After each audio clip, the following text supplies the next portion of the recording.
Nakakuha po tayo ng isang Blu-ray at isang HD DVD.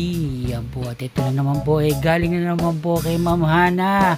Ma'am Hana, thank you na naman po dito sa nakuha kong ito sa inyo. Yan. At ang kagandahan po dito sa nakuha natin, yung pong HD DVD, naka-slip case po siya.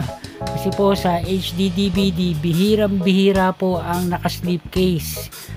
Kadalasan po talaga wala po siya, hindi po katulad ng Blu-ray, talagang minsan maraming naka-slip case po dyan. Sa HD DVD po hindi po siya minsan na minsan lang po magkaroon. Yan. Kaya pagka meron kayo nakuha na naka-slip case, panalo na po kayo dyan. At yung ating nakuhang Blu-ray, hindi po ito Blu-ray movie kundi Blu-ray concert po ito, at ito po siya.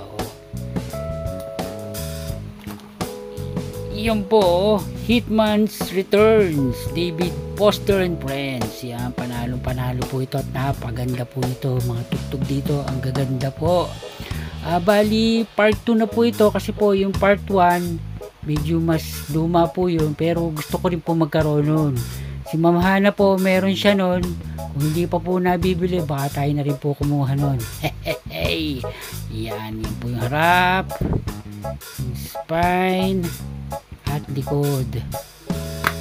Yan po yung Blu-ray, at simple lang po siya, at meron po tayong makapal na insert. Yan po, diba? Panalo, parang mini booklet na po ito. At yung DVD natin, hindi ito DVD, CD to. Yan o. Nagkaroon na rin po tayo ng CD ni David Foster and Friends. Papakinggan din po natin yan.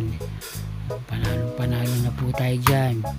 Yan, at ito po nga ating upgrade sa ating DVD. At yung mga DVD concert po natin wala pa po dito. Pagka po, ilalagay na rin po natin dito yun. At marami po yun, tsaka marami rin pong peke.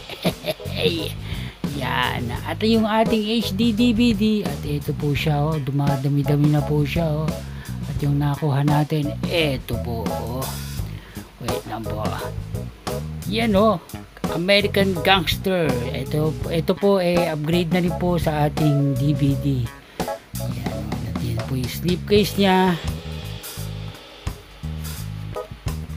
Pareho din po naman ng ng artwork, pati likod pareho siya. Diba? At meron pong lock yung pinaka casing nya. Yan po ay double-sided pala to. Yan po nasa harapan na yan po yung DVD, at yung nasa likod, yan po yung pinaka HD DVD. At meron po siyang insert. Yan. Pag double-sided po, ayoko po ng ganyan Mas maganda, gawin na lang pong 2 disc, diba? Para merong artwork yung harapan niya. Gusto ko po yung kisa sa double-sided. Yan po, naka-slip case po siya, diba? Kaya panalo po yan. Pagka po, papanoorin na rin po natin yan. At meron pa po ako isa pang HD DVD na naka-slip case po, at ito po siya. Yan po, at matagal na po sa akin to. Nung nabili ko po yung player ko, ito po yung mga kasama. Yan, Transformers, diba? Yan yung pinaka slip case nya. Yan, kasi po pwede po itong baliktarin. Diba? Yan, yan, bihirang-bihira po talaga sa HD DVD ang naka slip case. Yan mga ka-HD, hanggang dito na lang po, hanggang sa susunod na video. Thank you!